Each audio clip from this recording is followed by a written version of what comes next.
If you've been wondering how people are getting all of these fun patches onto hats, well, you are in luck because today that is exactly what we are going to do here.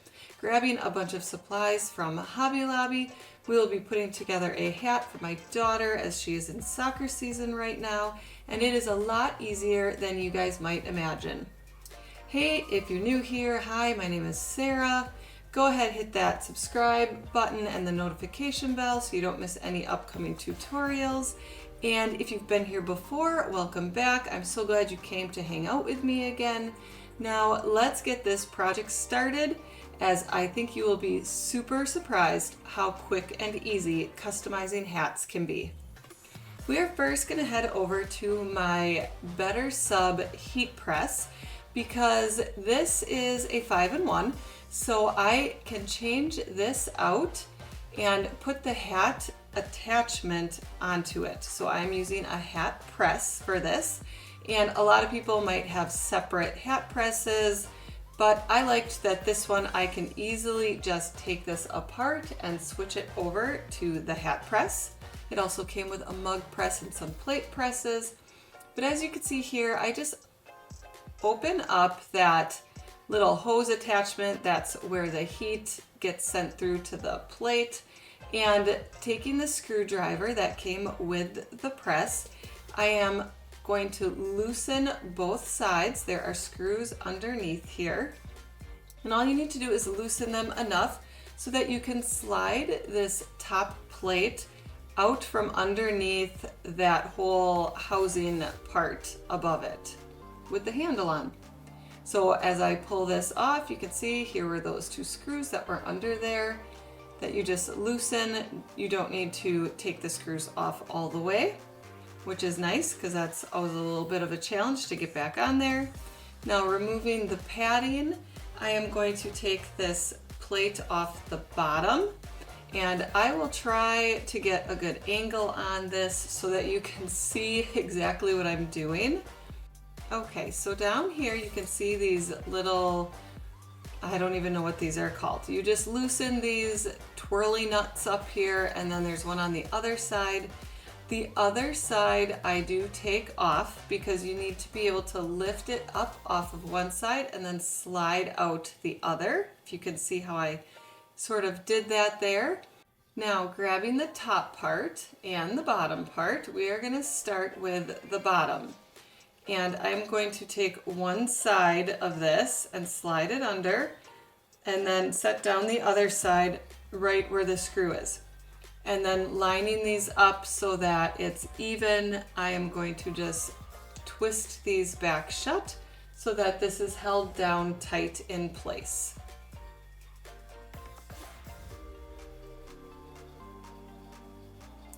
Now, a lot of people think you need a hat press to do hats, and you do not. That is an easy way to do it, but you can absolutely use your household iron.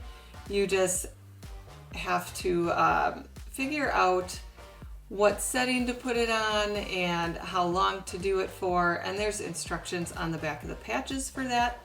But because I have this, I thought I would test it out. And now taking that top piece, I slid that back onto that little bracket there and screwing these into place so they're nice and tight. It just slid right on like the top plate did when I took that off. It just slides in and out. Tightening these all up, and we are almost ready to go.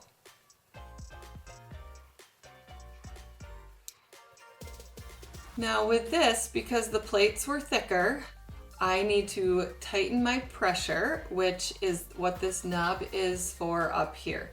So I'm just going to play around with the pressure so that it feels like when I'm clamping it down, it's nice and snug, because you want good medium pressure with these hats to get those patches on properly.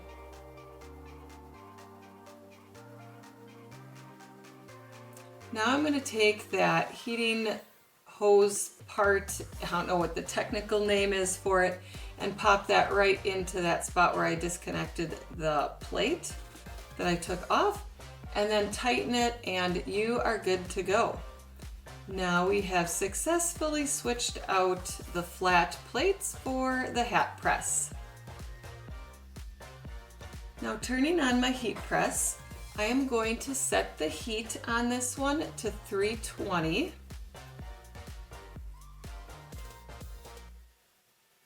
And then the time I'm going to set down to 30 seconds. And you press it quite a few times, so as you'll notice later, I don't actually use the timer every time.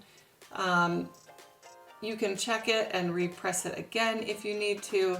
Just keep doing it until your patches are all firmly adhered.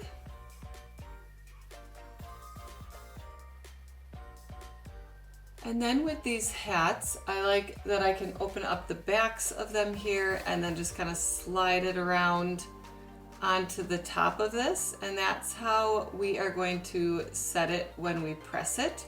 It just lays flat on here. See how it's curved for the hat? And now we are going to open up some of these patches and play around with the placement of where I think these will work the best. And now obviously you can go crazy with your personalization for hats. Obviously this one is a soccer hat for my daughter because she loves soccer and it is soccer season. Their colors are orange and black. So when I saw this orange trucker hat at Hobby Lobby, it was only $1.99. So I figured I couldn't go wrong. And if she doesn't wear it, then I'm sure my husband would wear it instead. So we are going to work on that.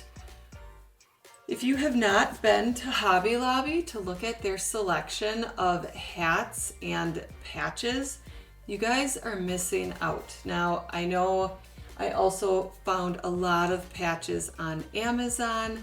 That is also a great place to grab stuff if you don't have a Hobby Lobby close by. But I do, so I am there quite often, and these are the ones I picked up for this hat. I'll show you later on in the video another hat that I made for my niece that turned out super cute. Oh, it was adorable.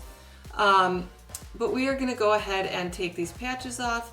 Now they do have sticky on the backs, which helps hold these in place.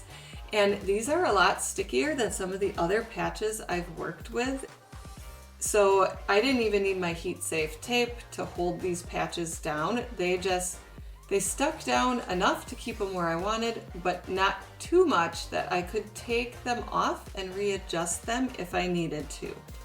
So we are going to speed through this process here as I played around with the placement of these patches for quite a while, and I will not make you guys sit and watch this whole thing of me trying to figure out where I wanted to put stuff.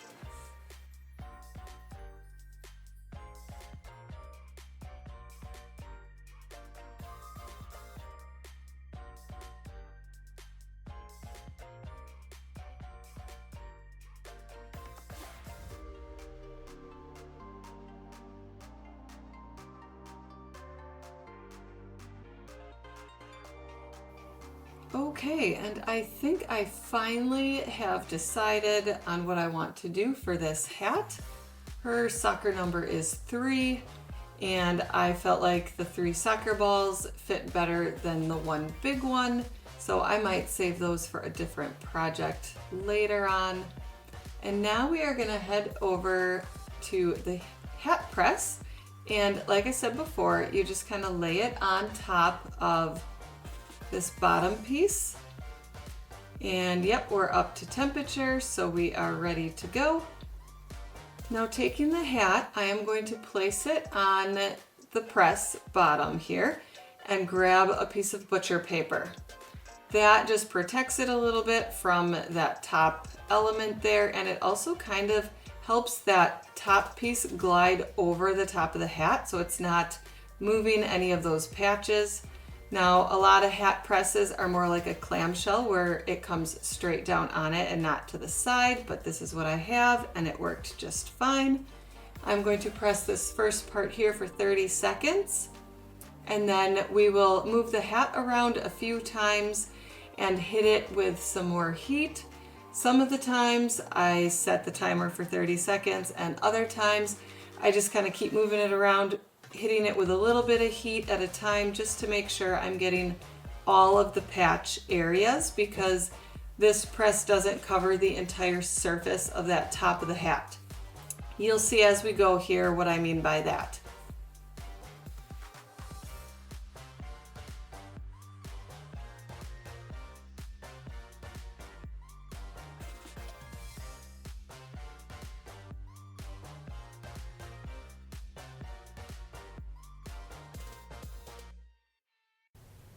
And now I think this is enough time on the hat. I moved it around a few times and it looks and feels like everything is down pretty well here.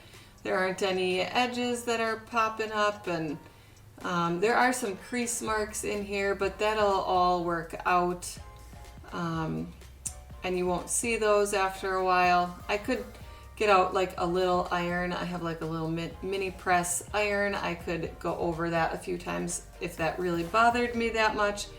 But as you can see, applying patches is super easy, and I love how much you can customize these things. And with the rest of these patches, I think I will use this for another purpose, which I figured out a while ago, that these pouches that I pick up at Hobby Lobby as well, they have all different sizes and colors.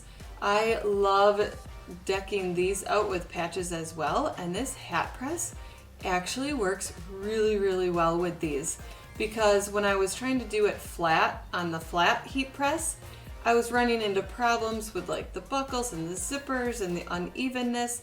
But this rounded surface here works so good with these pouches. So I might leave this on for a while and crank out a bunch of these pouches that I have to personalize for other people.